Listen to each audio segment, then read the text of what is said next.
titre du message d'aujourd'hui. Aujourd'hui, nous sommes sur la série La foi précieuse ou la foi supérieure. Coupe de rappel, nous avons dit que la foi, c'est la capacité divine, surnaturelle, donnée à l'homme pour aller au-delà du monde naturel. On avait déjà vu ça. Amen. La foi précieuse ou supérieure doit rentrer dans l'épreuve. Le puits de la décision. Quand l'épreuve arrive, la foi précieuse ne fait pas ça. Ne contourne pas.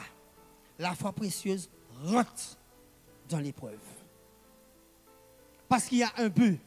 Est-ce que vous voulez voir la gloire de Dieu? Est-ce que vous voulez monter à un niveau supérieur? Dieu veut, mais Dieu va utiliser une matrice.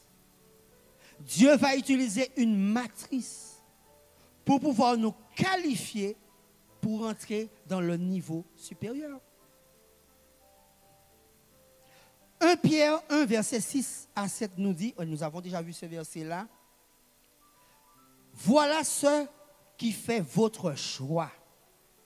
Même si actuellement, il faut que vous soyez attristés. Même si il faut que vous soyez, attristé veut dire aussi jeté dans la douleur. On n'aime pas entendre ça, pas vrai? Jeté dans la douleur pour un peu de temps par diverses épreuves. Celles-ci servent à éprouver quoi? La valeur de votre foi. Pas de ma foi, de votre foi. Chacun individuellement, notre foi sera éprouvée. Encore et encore, encore et encore, jusqu'à ce que Christ revienne. Et il y a une parole qui doit nous faire trembler. Quand Christ dit, quand je reviendrai sur cette terre, trouverai-je encore? Il ne parle pas aux non-croyants, non? Trouverai-je encore la foi? Foi supérieure est égale à quoi, Michel? Foi supérieure égale à quoi? Foi supérieure égale épreuve supérieure. Il y a des tests. Il y a des épreuves. Jacques 1,5 nous dit, si l'un de vous manque de sagesse, qu'il la demande à Dieu, qui lui donnera, car il donne à tous généreusement et sans faire de reproches. Pourquoi ce verset-là est très important? Quand, Michel, nous passons dans le creux de l'épreuve, si nous n'avons pas la sagesse nécessaire, nous n'allons pas discerner qu'est-ce que Dieu est en train de faire. Et là, nous commençons à prendre de mauvaises décisions. Nous commençons parfois à nous éloigner du tabernacle, à nous éloigner de certaines personnes et on commence à s'enfermer. Si quelqu'un manque de sagesse, si quelqu'un manque de discernement, qu'il la demande à Dieu, il lui donnera sans reproche. Les belles chaud sous nous, parfois nous avons fait marche arrière, mais quand tu veux de la foi précieuse, ou pas qu'à faire marche arrière, ou qu'à faire marche avant. La foi supérieure, le puits de la décision. En tant qu'enfant de Dieu, mes amis, mes frères, mes sœurs, nous passerons dans l'épreuve. Et chacun, individuellement, nous passerons dans l'épreuve du puits. Nous passerons dans ce puits-là. On l'a symbolisé physiquement, c'est juste pour essayer de comprendre, parce qu'il y a des gens qui sont visuels. Il faut que tu vois. Ça, c'est un puits. Pas regarder des morceaux carton collés. C'est un puits. Chacun d'entre nous, nous passerons dans ce puits. Tu veux l'onction? Puits. Tu veux la gloire? Puits. Tu veux t'enraciner? Puits. Nous devons passer là. Nous devons passer. Pourquoi? pour atteindre un niveau supérieur. Chaque épreuve nous conduit à un niveau supérieur. Parce que nous voulons atteindre un niveau de foi supérieur. Nous voulons la foi précieuse, la foi inébranlable, la foi qui fait corps avec les promesses de Dieu. Est-ce que vous voulez de cette foi? Mais par contre, ma deuxième question, est-ce que vous êtes prêt à payer le prix? C'est là, c'est quelque chose de différent. Définition du puits. Un puits, c'est une cavité, et on peut dire aussi un grand trou. Un grand trou. D'accord? Quand tu rentres dans ce grand trou, qu'est-ce que tu vas trouver? Quelles sont les caractéristiques du puits? Qu'est-ce que tu vas trouver dans le grand trou? La boue. Il y a des animaux sauvages, plus souvent, il n'y a pas d'ossile, hein? Il n'y a pas de chat là. Il n'y a pas de chat. Il y a des scorpions là. Il y a des serpents venimeux là. Qu'est-ce qu'il y a encore? Il y a l'obscurité là. Ça veut dire que parfois, je vais t'expliquer l'obscurité. Parfois, ou là, parmi tous ses frères et puis ses sœurs, ou là. Mais tu es dans une épreuve terrible. Il te voit avec un sourire près des lèvres. Mais tu es dans l'obscurité. Tu es dans l'obscurité. Il fait noir. Il fait froid. Il fait humide. Il fait chaud dans le puits. Et le pire, parfois il n'y a pas d'eau dans le puits. Le but du puits, c'est quoi? Pourquoi il faut un puits? C'est pour trouver de la foi supérieure. Nous allons voir justement 3 modèles. Rapidement, nous allons revenir et nous l'avons vu sur le modèle de Joseph. Notre frère Joseph. Notre frère Joseph, nous l'avons vu, a été jeté dans le puits. On l'appelle aussi citerne. Pourquoi? Parce que ses frères, alors Genèse 37, verset 4, ses frères virent que leur père le préférait à eux tous. Alors, ils le prirent en haine. Ils ne pouvaient plus lui parler aimablement. Vous savez, la haine, c'est quoi? La haine, j'ai cherché la haine. Absence d'amour. Absence d'amour. État de colère réfléchi et permanente qui veut le mal de quelqu'un. Je reprends pour ceux qui notent. La haine, absence d'amour. État de colère réfléchi et permanente qui veut du mal de quelqu'un. Les frères de Joseph le prirent en haine. Qu'est-ce que la Bible nous dit? Quand nous voulons de la foi précieuse, quand nous sommes dans la dimension de la foi précieuse, quand on va te haïr, la Bible me dit dans Matthieu 5, verset 43-44, vous qui avez appris qu'il a été dit, tu témoigneras de l'amour à ton ami et tu auras de la haine pour ton ennemi. Mais Jésus dit, eh bien moi je vous dis, qui voulez la foi précieuse, témoignez de l'amour à vos ennemis et priez pour ceux qui vous poursuivent de leur haine. Vous avez entendu? Ceux qui vous poursuivent de leur haine. On n'est pas aimé de tout le monde. On n'est pas aimé de tout le monde. Il y a des gens qui veulent de notre mort. On n'est pas aimé de tout le monde. Il y a 2 camps. Le camp de Dieu et le camp du diable. Le royaume de Dieu et le royaume du diable. Le royaume du diable, il nous déteste. Mais quand nous prononçons le nom du Yeshua HaMashiach, il tremble. La Bible me dit, ils me feront la guerre, mais ils ne me vaincront pas.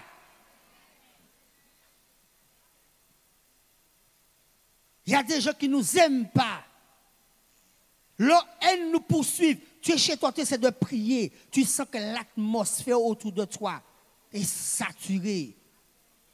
Parce qu'ils sont en haine et ils sont jaloux. Donc il y a des flèches qui sont lancées, des flèches de jalousie qui se transforment en flèches de mort. Et parce que ces frères étaient jaloux, qu'est-ce qu'ils ont fait? Ils l'ont récupéré et ils l'ont jeté. Ils l'ont jeté dans le puits. Ses propres frères. Tu vas vivre ça avec tes frères aussi.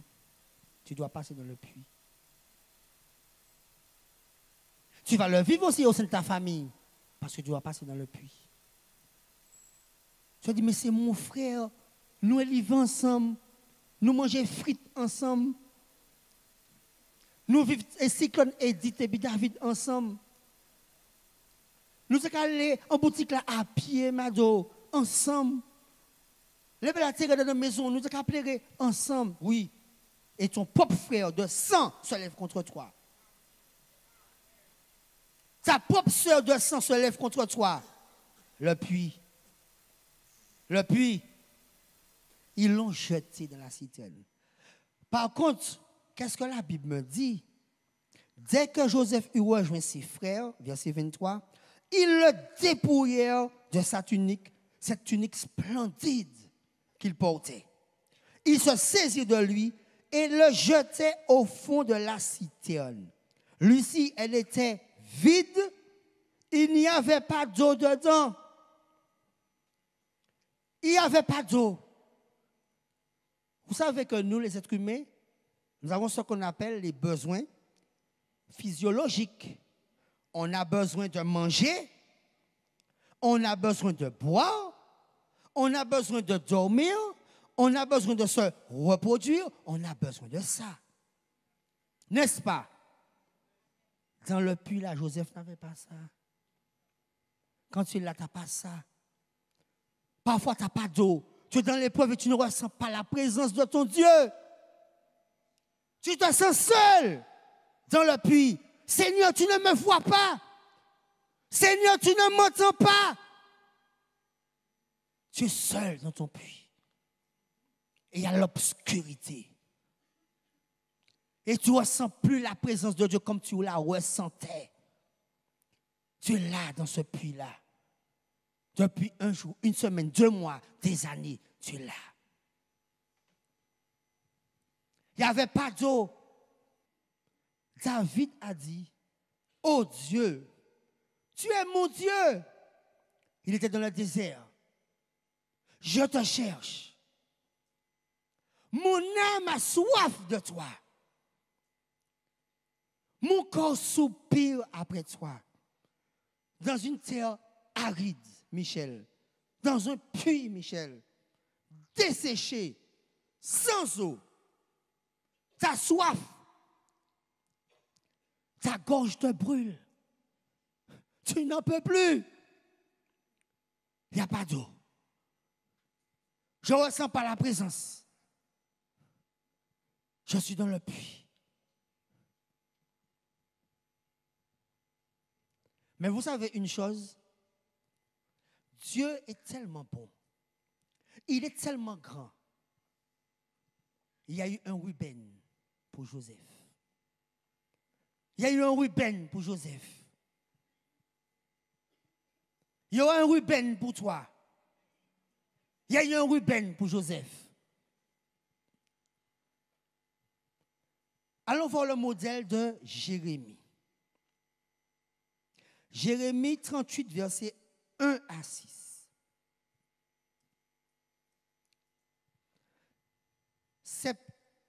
Sephatia, fils de Matan, Guédalia, fils de Pasao, Yukal, fils de Shelemia, et Pasao, fils de Malkia, entendirent les paroles que Jérémie adressait à tout le peuple. Jérémie disait, voici ce que déclare l'Éternel. Celui qui restera dans cette ville mourra par l'épée, par la famine ou par la peste. C'est un jugement. Mais celui qui en sortira pour se rendre aux Chaldéens aura la vie sauve. Il aura au moins gagné cela. Voici ce que déclare l'Éternel. Cette ville sera livrée à l'armée du roi de Babylone qui s'en emparera. Alors, les ministres du roi, dirent au roi, il faut faire mourir cet homme. Car ses propos démoralisent les soldats qui restent encore dans cette ville, ainsi que toute la population. Cet homme-là ne cherche pas le bien du peuple. Il veut que son malheur. Il veut que son malheur. Ils prirent donc Jérémie et le descendirent avec des cordes dans la citerne appartenant à Malchia, un prince de sang, celle qui se trouvait dans la cour du corps de garde. Il n'y avait pas d'eau dans la citerne. Dans le fond, Élise, il y avait quoi? Il y avait de la vase. Et qu'est-ce qui s'est passé? Jérémie était dans la citerne, les amis. Il était dans la boue, dans la vase. Ok. Est-ce que vous allez prendre mon tour ici? Je voulais prendre mon tour quand même, Bruno. L'eau 40 sera dans mon grove. M'en fait ça longtemps. L'eau rentre, puis ça, comment tout, la boue là. Ou là, ou quoi pris, ou quoi essayer de marcher, ou pas qu'arriver. Griffe mon tour en l'air d'eau, ou quoi essayer, ou pas qu'arriver. Ou pas qu'arriver à avancer facilement. Jérémie était dans la vase, dans la boue. Et Jérémie s'enfonçait. Parfois, dans l'épreuve, le poids de l'épreuve sur toi, tu sens que tu t'enfonces. Ou qu'à peine souffle. Tu t'enfonces. Tu as du mal à avancer. Tu sens que tu perds de l'énergie dans ta marche. Tu sens qu'il y a un manque de vitalité. Que tu auras tes frères loués, adorés. Tu essaies, Dieu de l'impossible. Tu ne vas pas dire Dieu de l'impossible. Ça dit, je crois que c'est possible. C'est Dieu de l'impossible. Cible. Tu sens que tu t'enfonces. Manque d'énergie, manque de force, manque de vitalité, manque de dynamisme. Quand tu rentres dans ce lieu, et comme ma soeur Nadia le fait, beaucoup, Nadia, comment tu dis encore? Beaucoup de gloire. Beaucoup de gloire. Tu as la présence du Saint-Esprit. Ou pas qu'à même temps de gloire ni Saint-Esprit. Parce que tu es ou encore enfoncé. Donc, quand essayer de chercher en place, il faut que mettez-moi derrière. Pas trop d'où, vous ne pouvez pas ouais, moi comme ça. Mettez-moi en place derrière, là, ou en fond, là. Dieu de l'impossible. Ouais, mais c'est pas comment il va enfoncer comme moi. Tu es là. Tu fais beaucoup d'efforts et tu vois peu de résultats. Tu es là, tu t'enfonces dans la vase, dans la boue. Tu sais que ça signifie la boue? La saleté, l'impureté. Ça sent mauvais. Tu te bats contre l'immoralité sexuelle. Et encore, plus gourmet, plus belle là. Plus gourmet, plus belle là. Je m'enfonce, Seigneur, depuis des années. Je prie, je jeûne. Et je ne vois pas de changement. Et tu es là. Mais un jour, tu sortiras. Mais pour Jérémie, il y a eu un Ebed-Melech. Il y a eu un Ebed-Melech au verset 10. Jérémie 38, verset 10. Le roi ordonna à Ebed-Melech l'Éthiopien. Prends avec toi 3 hommes et fais remonter le prophète Jérémie de la citerne avant qu'il meure. Parce que sous le poids de l'épreuve, ou quoi sentir des fois au cas mort. Bon, j'espère quand même qu'en tant qu'enfant de Dieu, on ne peut pas dire, Seigneur, prends-moi. Prends ma vie. Je dois apprendre à résister. Tu me dis, ouais, mais pasteur, c'est toi qui sais. Si tu sais pas ce que je vis, je ne sais pas, mais je passe dans plus tard. Et je ne sais pas si je vais repasser encore. Ça fait mal. Il Vous avez entendu? Jeter dans la douleur. Ça fait mal. Mais c'est nécessaire. C'est nécessaire. Tu veux la gloire? C'est nécessaire. Tu veux l'onction? C'est nécessaire. Tu veux être plus fort dans la foi? C'est nécessaire. Tu veux la foi supérieure? C'est nécessaire. Tu veux être inébranlable face à tes ennemis? C'est nécessaire. C'est nécessaire. Parce que je ne suis pas né pour rester éternellement dans une matrice. Un moment qui apporte 9 mois, il faut bien accoucher après. Si pas accoucher, il faut déclencher. Troisième modèle. Ah, j'aime ce modèle-là. Le modèle de David. Le psaume 40, versets 2 à 3. Le roi David a dit, non, oui, verset 3. Il a dit, l'Éternel, m'a fait remonter du puits de la destruction et du fond de la boue. On trouve dans le puits des scorpions. On trouve des serpents venimeux. Nous sommes entourés parfois de serpents venimeux. Qui symbolisent quoi? Des ennemis qui veulent nous détruire. Des ennemis qui veulent de notre mort, Daphné. Ils ne nous supportent pas. Parfois, ils sont là avec toi. Parfois, ils rigolent avec toi. Mais dans leur cœur, il y a un venin d'aspic. Il y a un venin mortel. Ils sont là dans ton travail. Il y a quand même un J-Prince, c'était beau. Mais derrière ça, il y a un plan. Il y a un plan de destruction. Il y a un plan de destruction. Parce qu'ils veulent de ta mort. Les serpents venimeux sont capables de produire du venin. Pour faire quoi? Pour immobiliser leur poids. Immobiliser. Freiner. Et puis, les hommes mettent bon, après, ils vont venir. Et comment vas-tu, mon frère? Parce qu'il faut qu'on s'y prenne, on fait. Mais il y a des anges là qui. La Bible me dit, vous avez vu, papa, mes ennemis, qu'est-ce que la Bible me dit? La Bible me dit que l'Éternel lui-même, cabayo, calotte. Il a giflé. Ils ont des venins, symboles de trahison, de ruse, de tentation, de mensonge. Parfois, ils vont mentir sur toi. Parce qu'ils veulent de ton poste. Ils vont mentir. Et tout ça se trouve où, mes amis? Dans le puits. Donc, il y aura des trahisons dans le puits, des mensonges,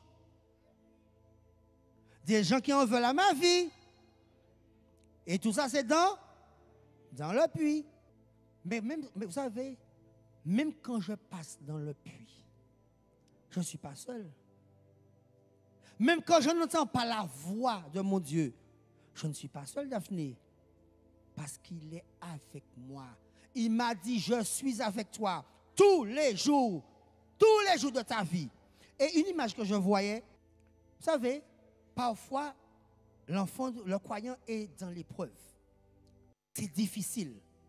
Mais une chose qui va se passer, quand tu es dans l'épreuve, le Seigneur va déployer plus d'anges.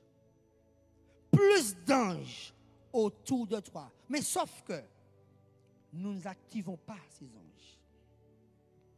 Parce que c'est nous, même au sein de l'épreuve, tu pries, même au sein de l'épreuve, tu cherches ton Dieu et les anges sont activés en ta faveur. Mais parfois nous allons nous rappeler, dans l'épreuve, on n'est pas seul. Dans l'épreuve, on a le Dieu Tout-Puissant avec nous. Et c'est lui qui veut nous qualifier. Mais le diable va utiliser ce moment pour venir. Mais il a fait avec Jésus, c'est pas une bien fait. Qu'est-ce qu'il a fait?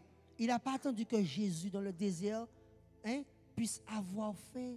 Quand les 40 jours sont presque arrivés là, ça semble, tu es le Fils de Dieu? Ordonne.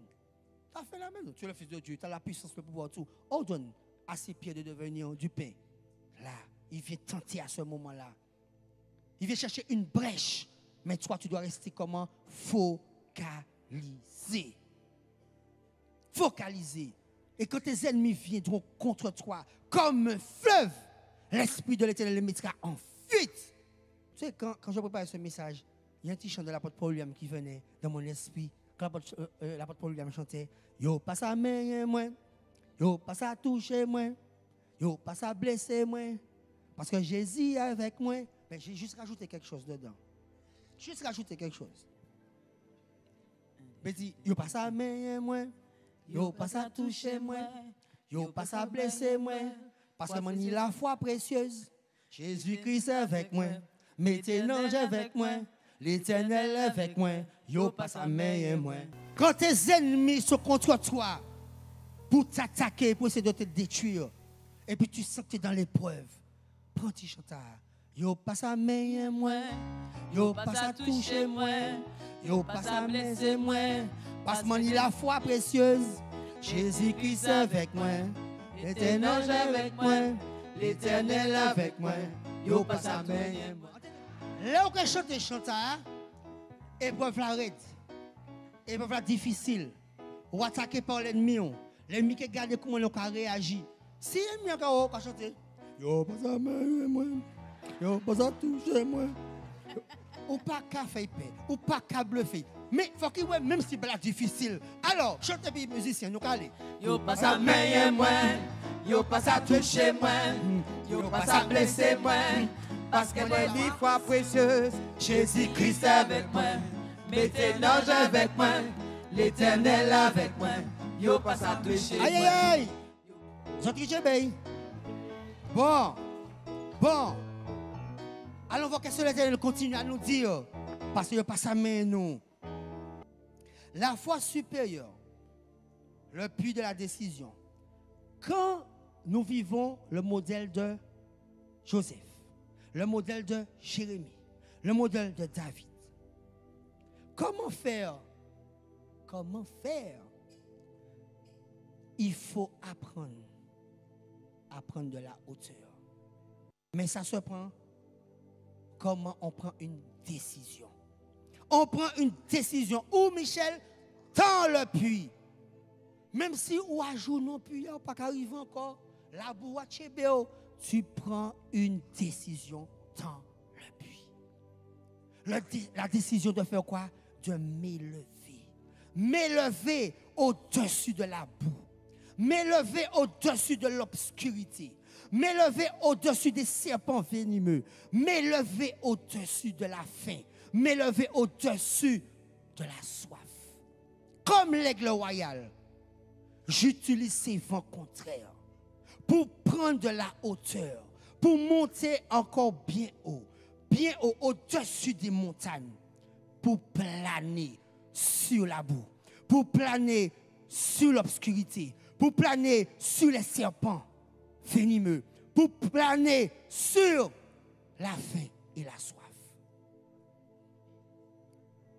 Je prends de la hauteur. Donc je suis dans la parole qui va me fortifier. Je suis dans la parole qui va me donner cette force nécessaire, cette nourriture. Sûrement, il y en a plein dans ce lieu. Vous vivez des épreuves terribles.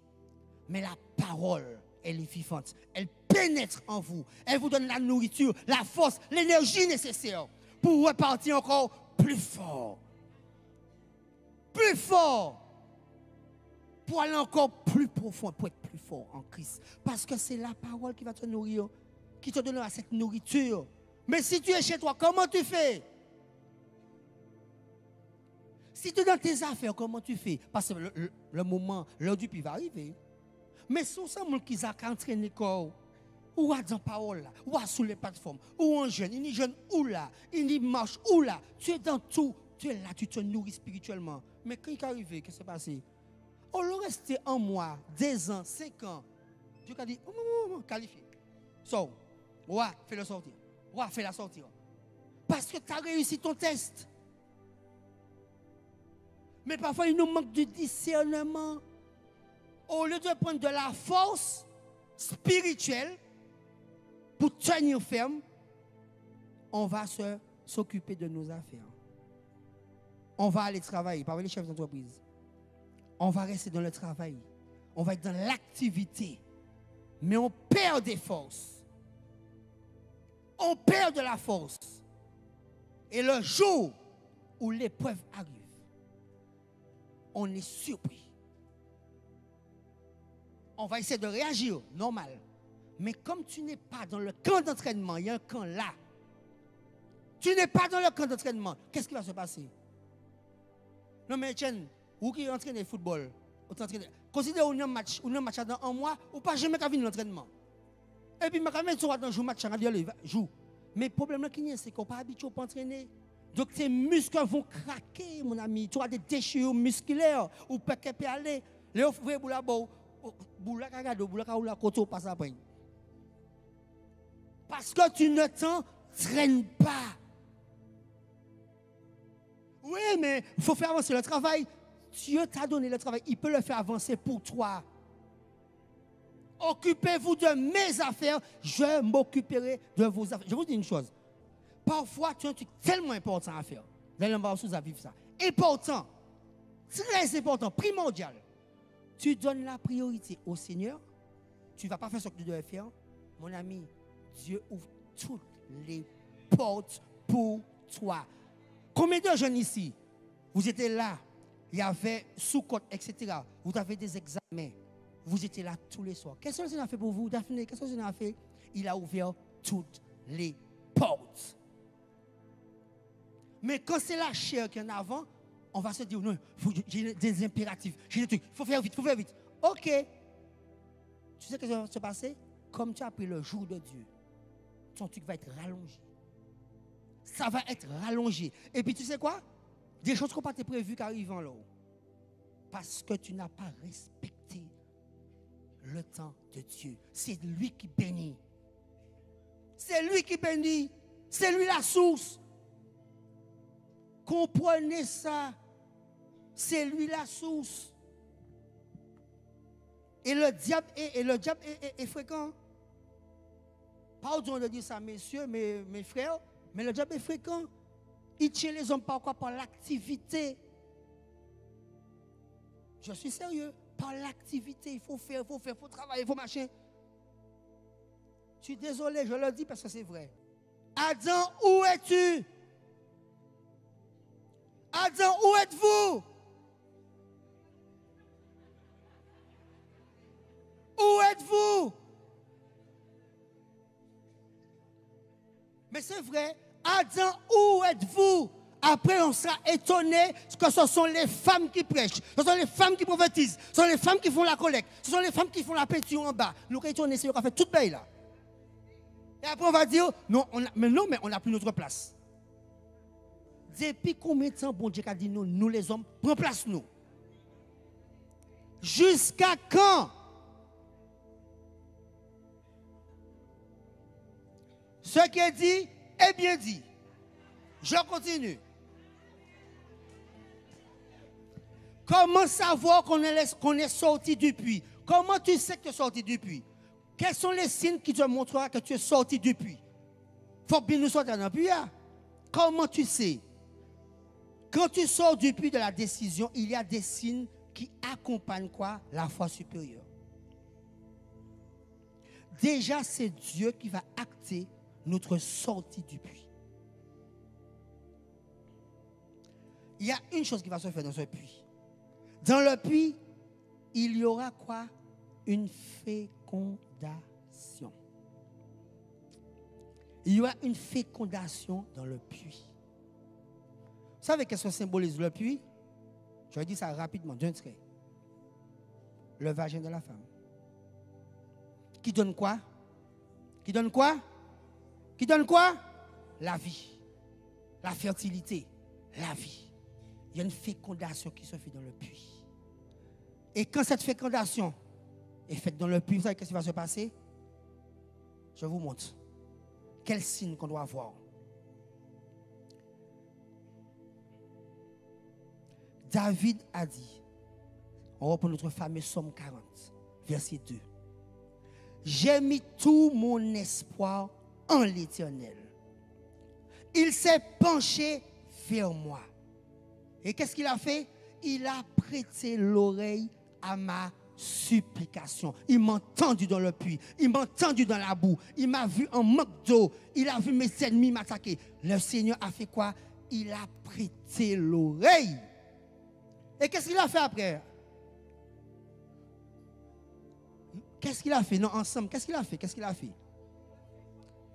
Il m'a fait remonter du puits de la destruction et du fond de la boue. Mais plus que ça, Mado, il m'a remis debout. Mais non, mais debout où ça? Debout sur quoi? Dans la boue encore? Sur un rocher. Je ne pas qu'à enfoncer encore. Je ne pas qu'à virer plier encore. Il m'a mis debout sur quoi? Sur un rocher. Et puis, il a fait quoi encore? Il a affermi mes pas. Mon ami, surtout qu'à marcher comme ça, parce que ben, la tête on était tout, qu'on marcher léger.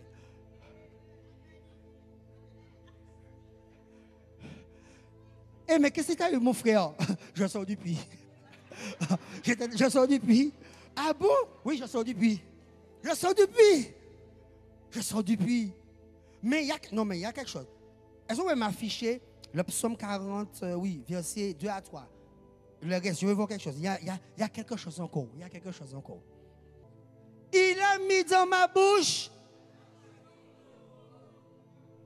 et une louange pour nous. Aïe, aïe, aïe, aïe. Non, attends. Mais attends, est-ce qu'on peut regarder la suite? Juste un peu. Quand ils verront quoi? Ils seront comment? À faire quoi? Aïe, non, mais je n'ai pas entendu. Regardez, regardez. Quand tu étais dans la boue, tu t'enfonçais. Tes ennemis essayaient de faire quoi? Ils étaient les chou, ils étaient les fines pirassous. Ok. Quand il manquait de l'eau, pas de l'eau, tu es soif, tu es là. C'était mon essai ménager, puis tu travail là-bas. Ok. Dans tout ça, Mado, Dieu dit maintenant, tu as réussi ton test, c'est bon, je te fais remonter. Mais tu ne fais pas remonter pour remonter. Quand tu remontes, qu'est-ce qu'il fait? Ou remonter. Il te fait remonter. Il te met sur un rocher. C'est qui le rocher? Aïe, aïe, aïe. Tu es sur le rocher. Après le rocher, il a fermé. Il t'a dit, mon fils, ma fille, où tu es monté force? Tiens, comme le dessin animé. Là, tu es en pleine forme. Il t'a fermé. Il a fermé. Ça veut dire que désormais, on marche ferme. Ça veut dire que l'épreuve qui a venu, ou tout bout ferme. Parce qu'il a fermé mes pas. Ça veut dire que je continue à marcher, mais je ne suis pas ferme. Assurance, force, énergie, je continue. Mais quand il a fini, pour voir sa gloire, pour manifester sa gloire, pour dire, c'est moi qui l'ai enlevé du puits. Il met dans ta bouche un chant nouveau. Un cantique nouveau. Et bien, nous savons c'est quoi le cantique, hein? Yo pas ça mais moins. Ah oui, yo pas ça toucher moins. Ouais, un cantique nouveau. Mais plus que ça, tous ceux-là, regardez, quand ils verront, tous ceux qui pensaient que moi c'est mort, moi qui est mort, ils ont poisonné moi, ils verront de leurs yeux, qu'est-ce qu'ils verront? Ils verront ce qu'il a fait. Ils verront la puissance de Dieu de moi. Ils verront que je ne suis pas mort. Ils verront que je suis affermi. Ils verront que je cours, que je vole. Parce que le quoi? Le Dieu Tout-Puissant, Jéhovah Sabaoth, l'Éternel des armées est avec moi. Il est en moi. Il est autour de moi. Il est avec moi. Donc, il n'y a pas ça meilleur moi. Ah non, il n'y a pas ça toucher moi. Aïe, aïe, aïe, il n'y a pas ça blesser moi. Parce que Dieu est avec moi. Moi, il y a la foi précieuse. Aïe, aïe, aïe. Moi, il y a la foi précieuse.